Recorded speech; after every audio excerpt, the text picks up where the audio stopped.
Oke, halo semuanya. Semoga kalian dalam keadaan sehat dan juga bahagia. Kali ini kita akan masuk ke materi yang baru, yaitu lompat jauh.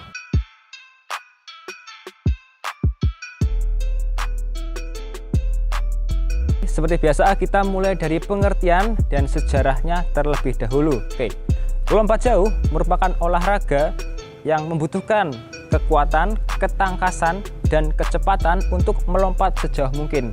Oke, dari titik awal melompat, kemudian fase melayang, dan kemudian mendarat secara sejauh mungkin. Itulah lompat jauh.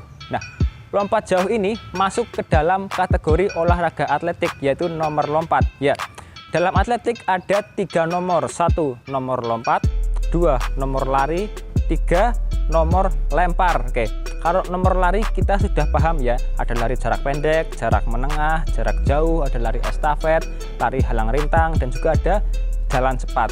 Kalau nomor lempar ada tolak peluru, ada lempar lembing, lempar cakram, dan lempar martil. Nah, kalau nomor lompat ada lompat jauh tentunya, lalu ada lompat tinggi, dan ada lompat galah. Lompat jauh ini sudah ada semenjak 13 abad yang lalu, itu sejarahnya. 13 abad berarti 1300 tahun yang lalu, atau tepatnya pada tahun 708 Masehi, yaitu ketika diperlombakan di Olimpiade kuno di negara Yunani. Oke, itu sejarahnya. Oke semuanya, sekarang kita akan masuk ke peraturan dalam lompat jauh. Dalam lompat jauh peraturannya cenderung simpel dan tidak bertele-tele, mudah dipahami. Intinya adalah pada saat kalian melompat pada papan tolak, kaki tidak boleh melebihi batas garis. Coba kalian perhatikan ya, di bawah sini ada papan tolak. Ya, ini merupakan papan tolak pada olahraga lompat jauh. Coba terlihat dengan jelas. Pada saat menolak atau melompat, kaki tidak boleh melebihi batas ini. Ini batas ini, kaki tidak boleh melebihi. Jika melebihi, maka akan dianggap tidak sah. Mau kalian lompat sejauh apa, tapi kalau kaki kalian melebihi batas ini, maka akan dianggap tidak sah, tidak akan dinilai. Harus di belakang garis. Contoh seperti ini boleh, seperti ini boleh, di sini juga boleh. Yang penting tidak melebihi papan tolakan, garis batasnya. Oke. Kemudian pengukurannya, bagian mana sih yang diukur ketika kita melakukan lompat jauh? Jawabannya adalah bagian bekas tubuh kita yang paling belakang. Contoh, misalkan kita melompat sampai sini, maka yang diukur adalah bagian belakang kaki sini. Dari sini sampai papan tolak, itu yang diukur. Nah, maka dari itu pada saat melompat sangat penting untuk menjaga keseimbangan supaya badan tidak jatuh ke belakang. Karena apabila badan jatuh ke belakang, maka kita akan rugi jarak ya. Contoh, kita melompat tapi badan jatuh ke belakang dan tangan kita menyangga seperti ini. Maka yang diukur bukan kaki tapi justru tangan. Maka lompatan kita akan berkurang jaraknya gara-gara badan tidak seimbang sehingga jatuh ke belakang. Itu saja peraturan dari lompat jauh. Kita ke teknik. Oke, sekarang kita masuk ke teknik dasar dalam olahraga lompat jauh. Secara umum, tekniknya terdapat 4. Oke, yang pertama yaitu approach atau awalan. Yang kedua yaitu take off atau tolakan di papan tolak tadi. Ketiga adalah flight atau fase pada saat tubuh melayang di udara. Dan yang keempat dan terakhir yaitu landing, yaitu fase di mana kita badan kita mendarat di bak pasir. Itu ada 4. Oke, kita mulai dari yang pertama yaitu approach atau awalan. Awalan ini fungsinya untuk mengumpulkan kecepatan, oke, sehingga nanti pada saat melompat kita mendapatkan momentum yang baik. Ada dorongan massa ke depan yang besar. Oke, semakin cepat kita berlari, maka dorongan massanya akan semakin besar. Kalau kita lari pelan, kita melompat, maka dorongan massanya kecil dan tidak akan bisa melompat dengan jauh. Tapi jika kita ancang-ancang atau awalan dengan cepat, saat melompat di papan tolak dapat menambah dorongan massa, momentumnya lebih besar sehingga jarak lompatan akan lebih jauh pula. Nah, ada beberapa hal yang harus diperhatikan pada saat melakukan awalan. 1. Pandangan lurus ke depan. 2. Tangan mengayun ya, seperti lari sprint biasa, mengayun from pocket to chin, dari saku ke dagu, from pocket to chin. Badan agak condong ke depan seperti biasa. Dan juga yang terakhir adalah perkenaan kaki. Ini penting. Pada saat awalan, perkenaan kaki adalah seperti halnya sprint, yaitu pada telapak kaki bagian depan, bukan di tengah, bukan di belakang. Ingat, bagian depan, oke?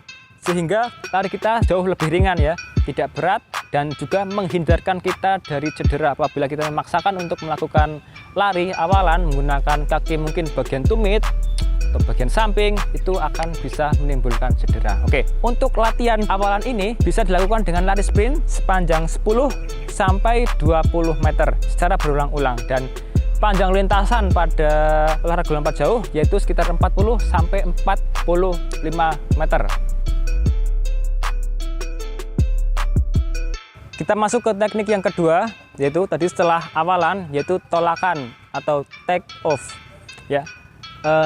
Bedanya dengan awalan, pada saat melakukan tolakan, perkenaan kaki diawali dengan tumit. Oke, perhatikan contoh. Yang pertama kena yaitu tumit terlebih dahulu.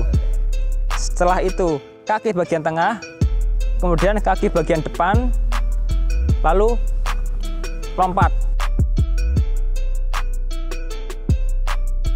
Oke, kemudian teknik dasar ketiga pada olahraga lompat jauh yaitu fase melayang. Pada saat kita setelah melakukan tolakan di titik tumpuan, setelah itu kita fase melayang. Nah, fase melayang ini terdapat 3 jenis gaya. Yang pertama, gaya jongkok. Yang kedua, sniper.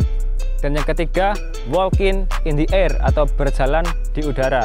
Itu 3 gaya pada olahraga lompat jauh. Tips supaya lompatan kita bisa dengan seimbang, terjaga keseimbangannya, yaitu dengan memanfaatkan tangan. Tangan tidak statis diam seperti ini pada saat melayang, tapi digerakkan supaya dapat menjaga keseimbangan tubuh kita pada saat posisi flight atau posisi melayang.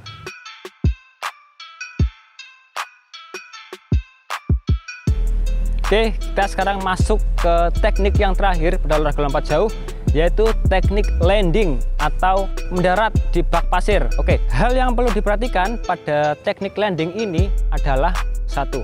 Lutut ditekuk dan bersifat lentur, tidak kaku. Itu penting supaya tidak cedera. 2. Kaki kanan dan kiri mendarat secara bersamaan. Tidak kanan dulu, tidak kiri dulu, tapi mendarat secara bersamaan. Itu juga penting. Dan ketiga, usahakan terdapat dorongan pinggul ke depan. Supaya apa? Supaya badannya jatuhnya ke depan, tidak ke belakang. Jika badan jatuh ke belakang, seperti yang tadi di peraturan bahwa pengukuran adalah dilakukan dari papan tolak sampai batas terakhir bekas tubuh kita. Oke. Jadi usahakan badan jatuh ke depan. Dengan cara apa? Ada dorongan pinggul ke arah depan.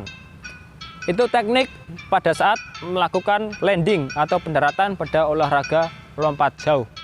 Oke, demikian tadi materi lompat jauh kita pada hari ini. Dan tadi kita sudah belajar tentang pengertiannya, lalu sejarahnya sedikit, lalu peraturannya yang mana itu simple dan mudah untuk kita pahami. Yang ketiga, kita sudah belajar tentang teknik-teknik dasar pada olahraga lompat jauh yang mana ada 4. Tadi ada awalan atau approach, lalu ada take off atau tolakan, yang ketiga ada flight atau fase melayang, dan keempat ada landing atau fase ketika kita mendarat di bak pasir. Oke, semoga bisa kalian pahami dengan baik, dan besok ketika kita praktek kalian juga dapat mempraktekkannya dengan baik. Terima kasih sudah menyimak materi dengan baik. Sampai jumpa minggu depan. Tetap jaga kesehatan, jangan sampai sakit, tetap berolahraga supaya badan tetap bugar. Oke, see you next week dengan materi yang berikutnya. Bye.